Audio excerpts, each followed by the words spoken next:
आप इतना लेट क्यों कर रहे हैं? आइए, अधिवक्ता खड़ा है, 15-20 मिनट नारा दे। ये कार्य प्रणाली सुधार लीजिए। हम सब जान रहे हैं अच्छी तरह एसडीएम साहब किस तरह यहाँ चल रहा है तहसील के अंदर, ये मैं अच्छी तरह जानता हूँ। अगर हमको 15-20 मिनट आप वेट करा रहे हैं तो कितना अधिवक्ताओं का सम्मान करना है मैं जानता हूँ।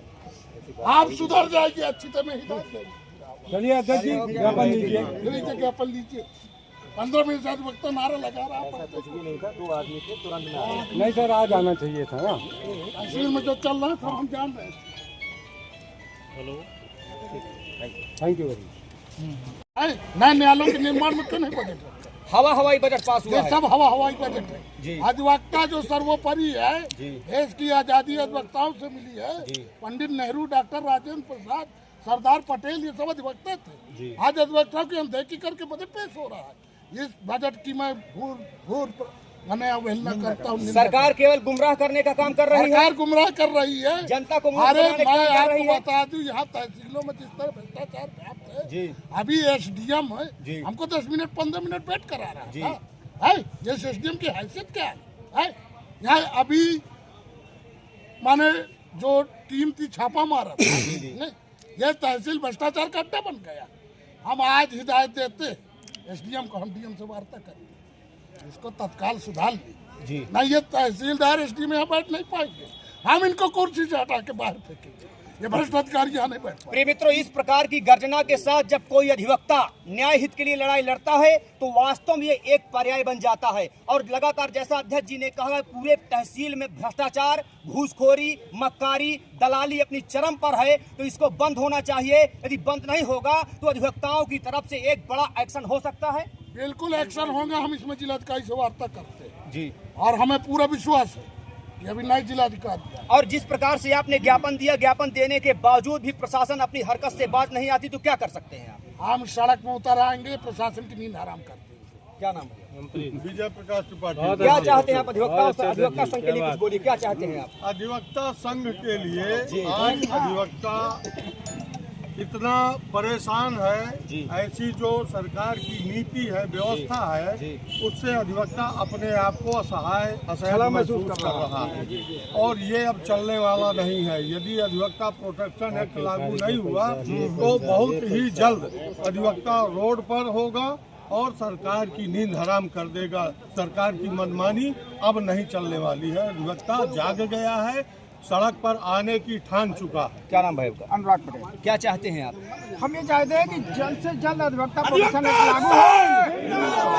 अधिवक्ता प्रोटेक्शन एक्ट लागू हो। अगर अधिवक्ता प्रोटेक्शन एक्ट लागू नहीं होता है तो सारे जनपदों के अधिवक्ता साथी इकट्ठे होकर के पूरा प्रदेश व्यापी आंदोलन चलाएंगे। और इसकी मांग हमारी कई सालों से चल रही है। आला कमान अधिकारी जिस प्रकार से आंख में पट्टी बांध करके जलेबी की तरह घुमाने सुरक्षित नहीं है, तो किस प्रकार की घिनौनी हरकत अभी ये अधिकारीगण कर रहे हैं? अधिवक्ता पूर्ण रूप से सुरक्षित है, वो अपने अधिकारों को जानता है।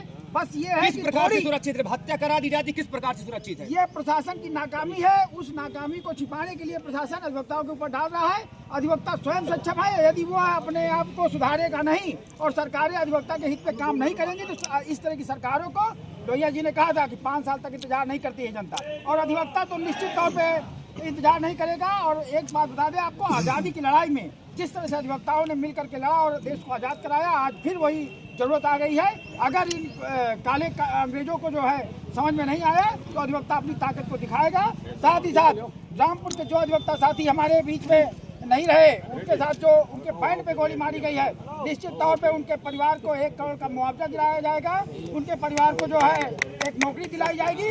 और यदि नहीं मानते हैं, जितने भी अधिवक्ता साथी, मैं सबको कहता हूँ, सभी अपराधों के बीच में रहते हैं, अपराधियों की पैरवी, अपराधियों के खिलाफ जब पैरवी करते तो अपराधियों से बुराई मानते हैं, सभी को शस्त्र लाइसेंस दिलाया जाएगा। और इसकी लड़ाई हम लोग सड़क से लेकर सदन तक लड़वाएंगे। साथ ही साथ हम हाई कोर्ट पे भी इसकी रिट करेंगे कि कोई भी अधिवक्ता साथी अगर शस्त्र लाइसेंस मांगता है तो तत्काल उसको दिया जाएगा। प्रिय मित्रों, आप ये लेटर देख सकते हैं। ये लेटर समोसा और जलेबी खाने वाला लेटर नहीं है। ये लेटर किसी प्रेमिका और प्रेमी को देने वाला पत्र नहीं है। बल्कि ये लेटर अधिवक्ताओं संघ के लिए या अधिवक्ताओं की सुरक्षा प्रदान कराने के लिए एक विशेष मांग का लेटर है। और इस लेटर को जिस सरकार या जिम्मेदार आला कमान अधिकारी स्वीकार नहीं करते हैं तो हमारे पूरे उत्तर प्रदेश ही नहीं पूरे भारत देश के लिए एक बहुत घिनौना कृत्य है। क्या नाम सर आपका? सत्य यादव पूर्व अध्यक्ष। क्या चाहते हैं आप? हम ये चाहते हैं कि पहले तो भ्रष्टाचार खत्म जी, और वकीलों को सुरक्षित होने चाहिए। किस प्रकार की सुरक्षा? सुरक्षा देखिए, कोर्ट में माने मर्डर हो गया जी, और जो शासन के जहाँ पुलिस कर्मी बैठे हैं जी, तो ये क्या कर रहे थे वहाँ? लॉलीपॉप दे रहे थे, क्या कह रहे थे वो लॉलीपॉप तो है, उनके सर भी हो सकती है जी, उन्हीं के वो से वो पुलिस कर्मियों की वजह से मारे गए अधिवक्ता हमारे। जी, जी, और भ्रष्टाचार चरम तक है। विधायक को गनर मिलता है, मंत्रियों को गनर मिलता है, इनको वेतन मिलता है, सारी दवाइयाँ मिलती हैं, सारी सुरक्षाएं मिलती हैं। क्या वकील के लिए कुछ मिलता है? वकील के लिए या किसान समृद्धि निधि मिलती है? क्या दवा दारू के लिए मिलता है?